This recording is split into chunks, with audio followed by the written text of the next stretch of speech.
దేవుని స్వస్థత కావాలో వేడుకోండి. యేసయ్య నన్ను స్వస్థపరచు.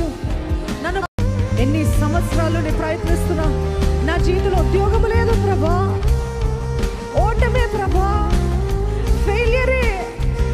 అడగండి యేసయ్య ఆయన నామంలో ఏదైనా అడగచ్చు అంట. అడగండి, దేవుని నామంలో అడగండి. ఆయన నామంలో నన్ను వెతకండి, నన్ను తట్టండి. ఆయన తలుపును తట్టమన్నాడు. Ask, seek,